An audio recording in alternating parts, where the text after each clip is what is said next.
Today's episode is going to be about overdependence, over responsibility, people pleasing, alpha children. There's going to be so much on this. And I've been away for a while. I have been in the UK. As you might tell by my voice, I have a bit of a cold. I'm trying to get over that. So I've been off for about 3 weeks and I am ready to get back into it. Sort of. Sort of. I don't want to leave you guys for too long. I want to keep this up. I want to keep putting out podcasts every week if I can.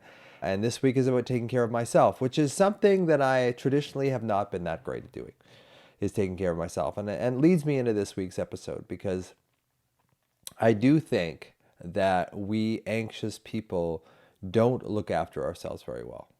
I think that self-care piece really isn't there. And I think for many of us, what happened was we learned to look after others before we looked after ourselves. I know that was true with me and my dad and my mom because there was so much chaos around the house. I was the oldest child. I kind of felt like I had to settle in there and become over responsible, which is what I did, which is one of the reasons I became a doctor, was because I was over responsible in the first place. So I think it's important to understand that we anxious people often lose that capacity to look after ourselves because we get so good at looking after other people.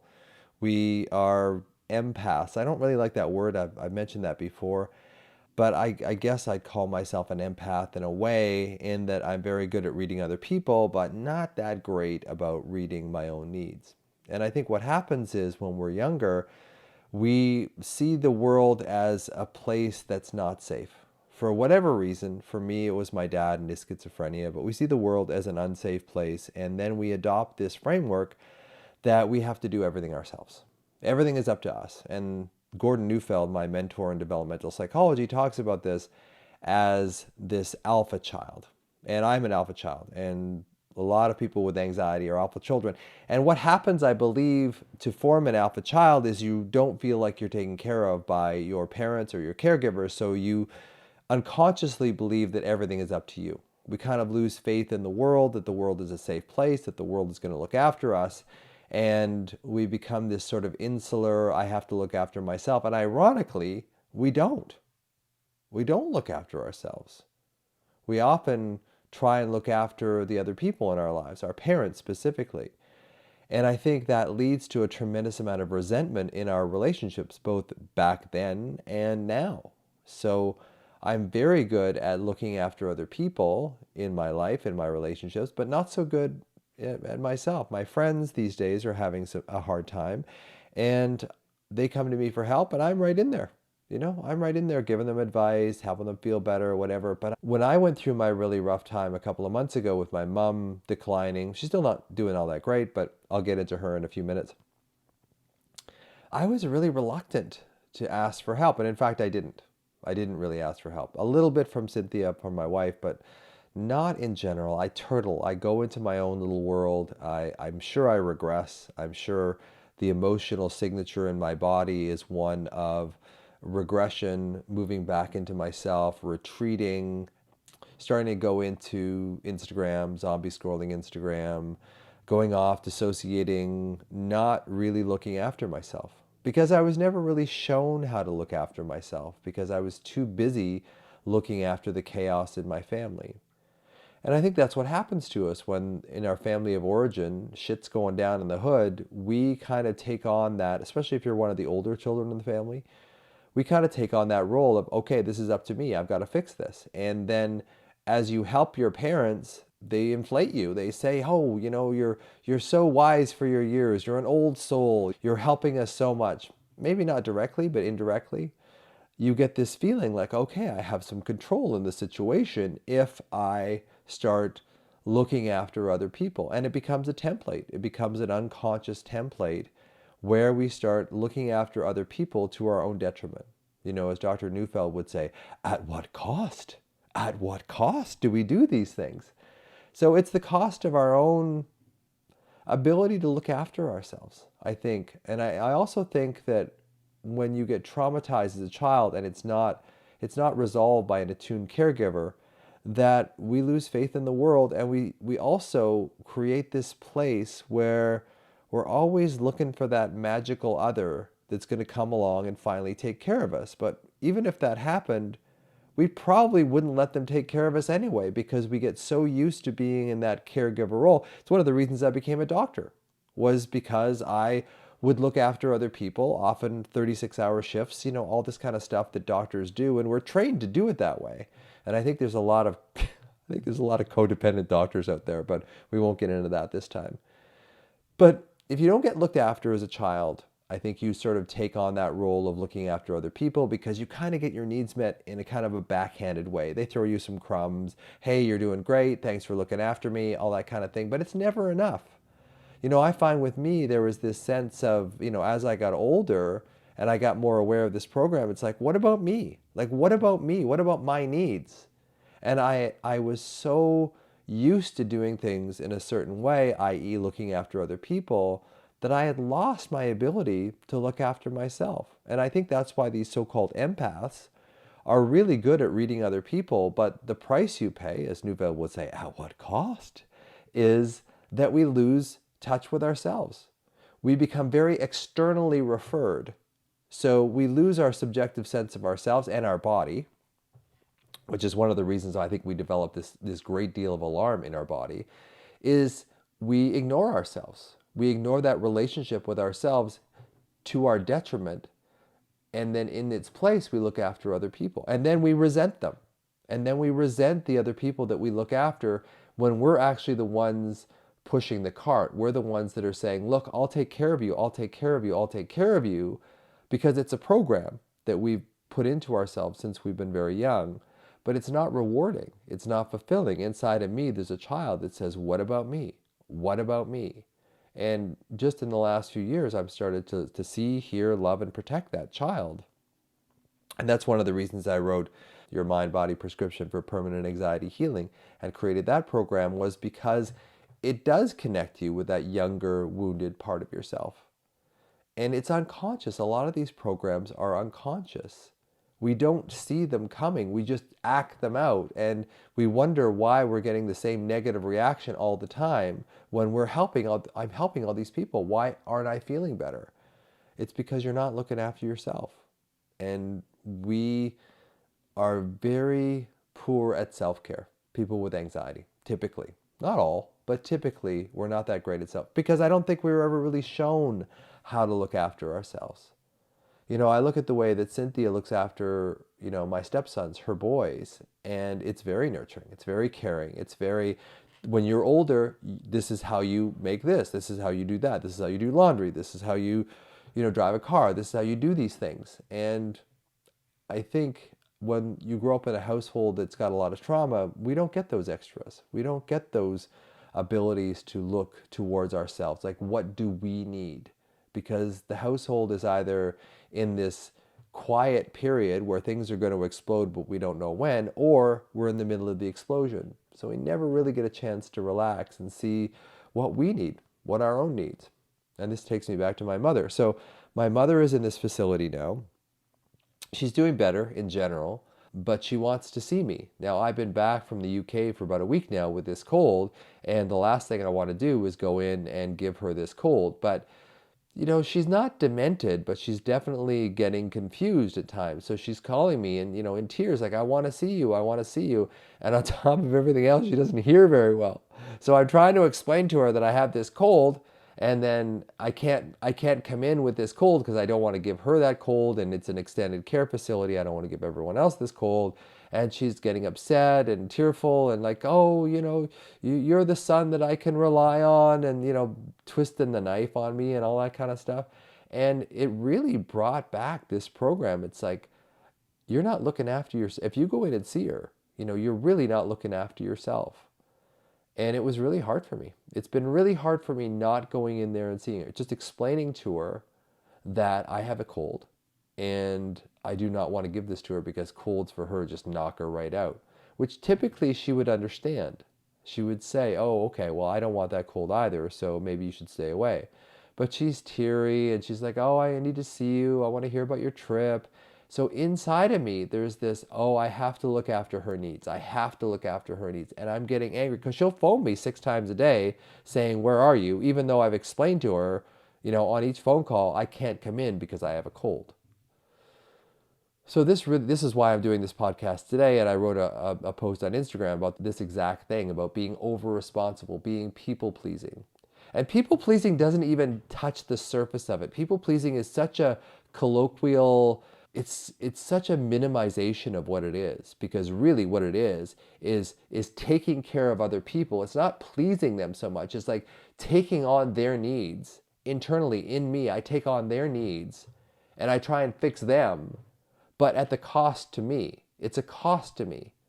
But because it's such an unconscious program that I've been running for so many years, it's really hard for me to get out of it. Now, especially with my own mother phoning me and crying me and saying, I really want to see you. I really want to see you. It was really difficult for me, or has been very difficult for me, to kind of say, look, I can't come in there. But it puts me face to face with this program, which is why I'm doing the podcast today, is because in your life, how are you people pleasing? How are you negating your own needs to look after someone else? Because when you were a child, you probably got some sort of positive feedback from that, from looking after other people. And again, doctors, nurses, caregivers, a lot of us became this because this was our role in the family.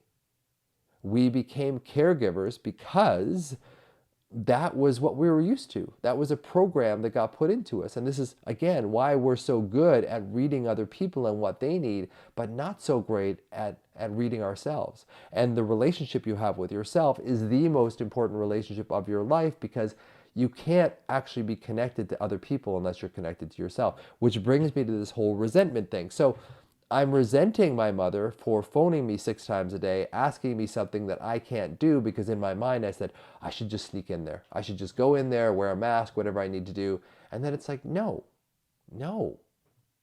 You are negating your own needs in this matter.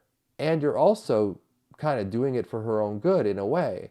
So I've really come face to face with this caregiving program, this giving to others at my own detriment, in the last couple of days, especially with my mother. So that's why I'm doing this podcast on this particular thing. And it's also known as being an alpha child. Again, this is a Gordon Neufeld term, being an alpha child. Hating to be told what to do. It's one of the things an alpha child does. Being the leader rather than the follower. Another thing that an alpha child does. But the downside of being an alpha child is that you don't give yourself the option of being vulnerable. That's the thing about being an alpha child. You can go through the world creating this mask of invincibility or invulnerability, but again, at what cost? At what cost? And it's a great cost. There's a huge cost to negating yourself. And I think what happens is that we resent ourselves, like that voice in me. What about me? What about me? I'm avoiding, I push that voice away, but it's still in there. It's the child in me asking for my attention. And I'm kind of paying attention to him.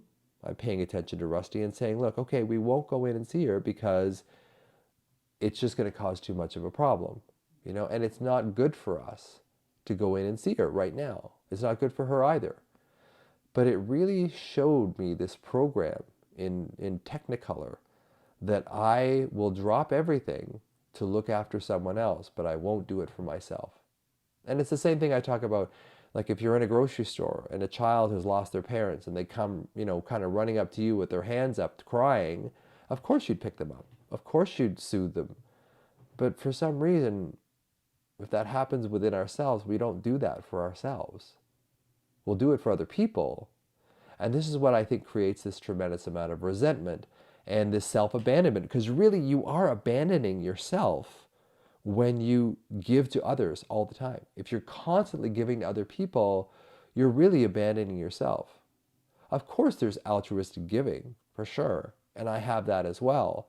But I also have this unconscious programming that I've had in me since I was a child to give to others and not expect much in return.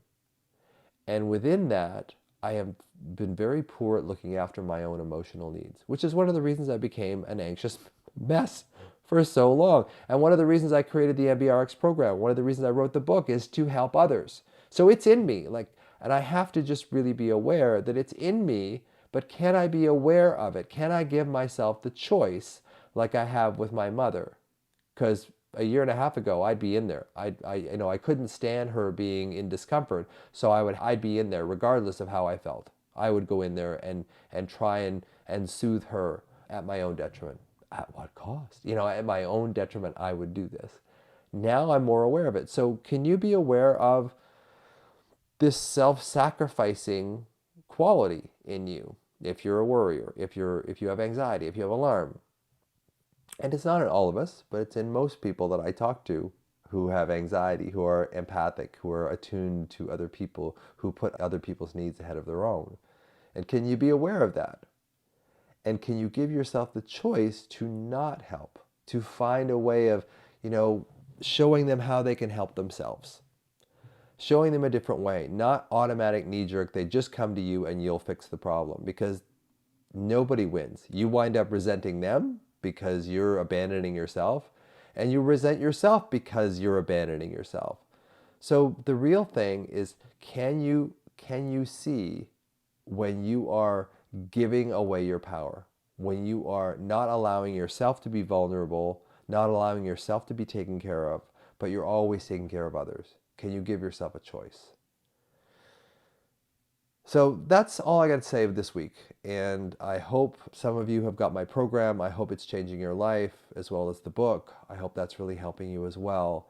And I'm going to try and be consistent now. I was away in the UK, as I said. I was doing Ranjan Chatterjee's podcast over there, which I believe is going to be amazing, and probably out 21st of June, somewhere around there. So I'm really happy about that. We talked for 3.5 hours, and it was a brilliant interview. I just loved it. So it's really about, understanding yourself and being true to yourself, which we didn't learn as children. We learned to help other people, and that can really screw you up. So give yourself the choice when someone asks you for help, and realize that you're engendering this too. You're also, your role has been so much of a caregiver and so much of a problem fixer for other people. They will come to you. So it will take a bit of a acclimatization period for you to kind of start steering them in a different direction, or steering them back into looking after themselves. Because I do believe looking after other people is a way of avoiding our own internal pain. And when we stop looking after other people, we have to face our own pain. But that's the only way to heal it. And that's why I created the MBRX program. That's why I wrote the book, is so that you become more autonomous and more vulnerable and more able to fulfill your own needs. And when you fulfill your own needs, ironically, your alarm goes down and your anxiety goes down, and your need to be this automatic fixer, this automatic people pleaser goes away, because you're in right relationship with these other people. You're not in this relationship where you're looking after them, and you don't resent them, and you don't resent yourself for abandoning yourself. I know I keep repeating myself, but it's so important, because these programs are so unconscious. And again, that's one of the other reasons I created MBRX with the yoga nidra, that stuff, is to get into the unconscious programming that is creating all this unconsciously and automatically, so that now you have a choice. You have a choice as to whether or not you look after other people. I have a choice as to whether or not I go in and see my mother, even though I know she's really upset that I haven't seen her yet. I have a choice. And I have to deal with the discomfort of her discomfort, which is huge. So you'll have to deal with the discomfort of other people's discomfort, because your natural inclination is to take their discomfort away. But at what cost? At what cost are you taking away their pain to create more of your own? So I'll talk more about this on Instagram. There's a post on Instagram that's about this. So if you want to respond, send me a DM on Instagram. At @theanxietymd is my Instagram handle, and I'll be happy to respond. And hopefully next week I won't have this cold anymore, and I'll be back to 100% again. So thanks for listening, and we'll see you next time.